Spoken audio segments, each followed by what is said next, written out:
Hello everyone, welcome to our channel Education Panacea and welcome to my tutorial series on the topic quantitative aptitude. In the previous class I have discussed with you the concept of prime numbers and all, and today we will be moving on to divisibility tests which are very basic but have a wide application in solving some problems and which form the base, आगे का base बनाती है prime factorisation, HCF, LCM वगैरह के लिए। तो आइए ज्यादा टाइम वेस्ट नहीं करते और देखते हैं डिविजिबिलिटी टेस्ट। तो डिविजिबिलिटी टेस्ट क्यों, सबसे बेसिक चीज ये है कि क्यों, क्योंकि जब बड़े नंबर्स आएंगे ना तो हम बार बार उनको डिवाइड करके नहीं दे सकते। We need to have some trick that we can directly apply to find whether the number are divisible by the following numbers और not. So let's check by divisibility by 2। So it is very basic. If any number ends with 0, 2, 4, 6 or 8, then it is divisible by 2. कोई भी number 2, 4, 6, 8 0 से खत्म होता है तो 2 से divisible होगा. Like 1, 2, 3, 4, 8, 2, 6 is a number. It is ending with 6. Yes, so it is divisible by 2. Moving on to divisibility by 3 or divisibility by 9, they have the same rule. If sum of digits is divisible by 3, then it is divisible by 3. And if sum of digits is divisible by 9, then it is divisible by 9. Let's have a look at this number 120. This number is divisible by 3 because 1 plus 2 plus 0 equal to 3 and 3 is divisible by 3. And same is the case with 189. This number is divisible by 9 because sum of digits 1 plus 8 plus 9 equal to 18 and 18 is divisible by 9. And one more thing, the numbers that are divisible by 9 are obviously divisible by 3 as 3 is a factor of 9. Moving on to divisibility by 4. For 4 we have to just look at the last two digits. हमारे पास आखिरी की दो digits देखनी है. If they are divisible by 4 then the whole number is divisible by 4.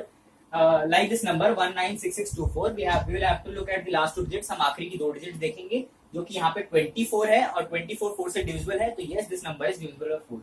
And now with 6 we don't have a specific rule. हम कोई specific rule नहीं रखेंगे. हम चेक करेंगे अगर वो नंबर 2 और 3 दोनों से divisible है तो वो 6 से divisible होगा. जैसे कि ये नंबर 102, क्योंकि ये नंबर divisible है दोनों 2 और 3 से, तो ये 6 से divisible होगा. हाँ, एक और चीज 5 का हमने स्किप कर दिया. तो एनी नंबर एंडिंग विद 0 और 5 is divisible by 5. Like this number 139225. Yes this ends with 5, so it is divisible by 5. Let's take this number 1490. Yes it is divisible by 5 because it ends with 0 and as I said ending with 0 और 5 are divisible by 5. Now let's move on to divisibility by 8. For divisibility by 8 we will check the last digits. हम आखिरी की 3 digit देखेंगे. जैसे कि ये number है 987200, तो we will just look at the last 3 digits. हम बस ये 3 डिजिट देखेंगे. 200, हाँ 200 जो है वो 8 से डिविजिबल है. सो यस दिस होल जो बड़ा नंबर है हम उसको चेक नहीं करेंगे 8 से डिवाइड करेंगे, हम डायरेक्टली बोल देंगे yes it is divisible bye 8. So moving on to very important the thing which you might not know, and that is divisibility by 11, and it applies to many questions. So that is simple. Difference of sum of digits at even places and odd places must be equal to 11n, where n can be 0, 1, 2, 3 anything. So directly जो even places पे जो digits हैं और odd places पे जो digits हैं उनका जो डिफरेंस है ना, उनके सम का जो डिफरेंस है वो या तो 0 हो या तो 11 का कोई फैक्टर हो, 11 का कोई मल्टीपल हो. ठीक है, मल्टीपल मतलब वो 11 से डिविजिबल हो. लाइक एग्जांपल ले लीजिए 121. तो यहाँ पे इवन प्लेस पे क्या नंबर है 2, तो 2 का सम 2 मतलब 2 ही. ऑड प्लेसेस पे कौन से नंबर है 1 और 1, तो 1 और 1 का सम क्या हो गया 2. तो इवन प्लेसेस का सम क्या था सिंपली 2. ऑड प्लेसेस का सम क्या था 1 और 1 मतलब 1 + 1 2, और इनका डिफरेंस क्या आ गया 0. मैंने क्या कहा था as I said if it is 0 और अ मल्टीपल ऑफ 11, तो हाँ ये 0 है, then this number is divisible by 11.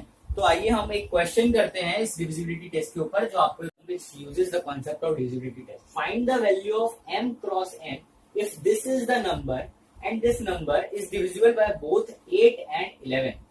So we will apply the rule of divisibility by 11 and 8. As it is divisible by 11, that means sum of digits at even places minus sum of digits at odd places must be equal to 11n. That is, it can be 0 or it should be, or either it is 0 or it should be divisible by 11. So these are the odd places that I have marked with green. 1, 3, 5, 7, 9. And जो ये red से है ना वो even places हैं. तो मैंने इन दोनों का डिफरेंस लिया पहले यहाँ पे, तो यहाँ और यहाँ पे मैंने मॉड्यूलस ले रखा है, मतलब कोई भी पहले आ सकता है डिफरेंस में. तो मेरा सॉल्व करके आया m minus 9 n plus 9 is equal to 11n. n कुछ भी हो सकता है 0, 1, 2, 3. तो हमने पहले एक इक्वेशन ये रख ली दिमाग में. अब दूसरी इक्वेशन में कहाँ से बनाऊंगा, यहाँ से डिविजिबल बाय 8. क्योंकि ये डिविजिबल बाय 8 है तो इसमें जो लास्ट 3 डिजिट्स हैं इस नंबर के वो that should be divisible by 8. तो लास्ट 3 डिजिट आप जब पुट करेंगे आपके पास एक ही सॉल्यूशन है, इनको पुट करके देखिए 0 से लेके 9 तक. वो भी आपको ऑड चेक करने की जरूरत नहीं है, क्योंकि अगर कोई भी नंबर ऑड पे एंड होगा तो 8 से तो डिविजिबल होगा नहीं. तो डायरेक्ट 0, 2, 4, 6, 8 सब्स्टिट्यूट किया मैंने n के लिए, और उसके कोरस्पॉन्डिंग मेरे को पता लग गया जब मैं n इक्वल टू 4 डालूंगा तो ये लास्ट 3 डिजिट जो है ना वो 8 से डिविजिबल हो जाएगी, मतलब होल नंबर जो है पूरा कंप्लीट नंबर वो 8 से डिविजिबल हो जाएगा। तो डायरेक्टली मेरी n की वैल्यू आ गई 4। तो जब मैंने n की वैल्यू यहाँ सब्स्टिट्यूट करी 4 तो मेरे को मिला m plus 5 is equal to 11n।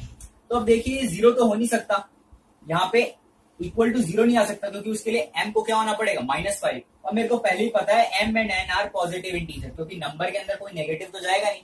तो मेरे पास सबसे बेसिक क्या बनता है, और हाँ क्वेश्चन में एक और चीज मेंशन थी, m और n जो है ना वो सिंगल डिजिट इंटीजर्स हैं, ठीक है। तो मेरे पास एक ही तरीका बचता है कि अगर मैं m को 6 डालूंगा तो ये क्या हो जाएगा 11, एंड 11 इज डिविजिबल बाय 11। तो यहाँ n की वैल्यू आ गई 1, मतलब m की वैल्यू है 6, ठीक है, और n की वैल्यू मैंने क्या निकाली थी कैपिटल N की 4। तो मेरे को क्या निकालना था, find the value of m cross n। तो ऑप्शन में आपको दिखेगा 24 और आपको उसको टेक कर देना है। तो ये था एक सिंपल एप्लीकेशन। आइए देखते हैं जो मैंने प्राइम नंबर बताया था उसकी कुछ। So as I discuss in the previous class the concept of prime numbers. तो मैंने बहुत बेसिक चीजें बताई थी आपको, लेकिन वो जो बेसिक चीजें है ना वो भी काफी यूजफुल हो जाती है कुछ अच्छे क्वेश्चन करने में। तो उनका एक एग्जाम्पल है ये क्वेश्चन। तो आइए इस क्वेश्चन को देखते हैं। If x is a prime number then for how many values of x square plus 7 is prime, ठीक है। तो x square plus 7 is prime होना चाहिए, ठीक है। प्राइम की क्या कंडीशन होती है, वो नंबर केवल 1 और उस नंबर से डिविजिबल हो। तो अगर मैं x को, क्योंकि सारे जो प्राइम नंबर हैं वो 2 के अलावा क्या होते हैं सारे प्राइम नंबर ऑड, क्योंकि मैंने बताया था बेसिक में 2 is the only even prime. और जब मैं ऑड नंबर का स्क्वायर करूंगा, ऑड इंटू ऑड, तो हमेशा क्या आएगा एक ऑड नंबर, ठीक है। और एक और बात, ऑड और ऑड ऐड होके इवन बनते हैं। तो अगर मैं कोई भी ऑड प्राइम नंबर लूंगा यहाँ पे तो स्क्वायर होके ऑड आएगा, और पहले से यहाँ पर क्या प्रेजेंट है 7 जो कि एक ऑड है। तो मेरा नेट सम जो है ना वो इवन आ जाएगा, that would come out to be even. तो अगर मतलब नेट सम इवन है, एक्स स्क्वायर प्लस 7 इवन है, मतलब x square plus 7 is definitely divisible by 2, क्योंकि इवन की डेफिनेशन ही ये होती है the number that is divisible by 2। तो वो 2 से डिविजिबल हो गया, वो 1 से डिविजिबल होगा ही, और वो नंबर खुद x square plus 7 x square plus 7 से डिविजिबल होगा ही। तो इसके 3 फैक्टर्स हो गए, तो x square plus 7 will not remain prime. तो मतलब यहाँ पर ऑड नंबर तो आना ही नहीं चाहिए, कोई भी ऑड प्राइम। तो मतलब ऑड प्राइम नहीं आना चाहिए, तो क्या आना चाहिए इवन प्राइम। और कौन सा एक ओनली इवन प्राइम है 2। तो आइए 2 पे वेरीफाई करते हैं। 2 जो है वो इवन है, तो इवन का स्क्वायर क्या आएगा इवन, तो 2 का स्क्वायर क्या आया 4, 4 प्लस 7 क्या आ गया मेरे पास 11, और 11 क्या है एक प्राइम नंबर। तो x की कितनी वैल्यू हो सकती है, x की एक ही वैल्यू हो सकती है जो है 2, ठीक है। तो x can take only one value and that is equal to 2। तो this was a basic problem involving some basic concepts that you have to keep in mind, और मैंने आपको पहले ही बता रखे हैं कॉन्सेप्ट। तो आगे की वीडियोस में हम डायरेक्टली मूव करेंगे प्राइम फैक्टराइजेशन पे, HCF LCM उनकी एप्लीकेशन पे। तो अगर आपको वीडियो पसंद आई, आपने कुछ नए कॉन्सेप्ट सीखे, तो प्लीज लाइक करें, सब्सक्राइब करें और देखते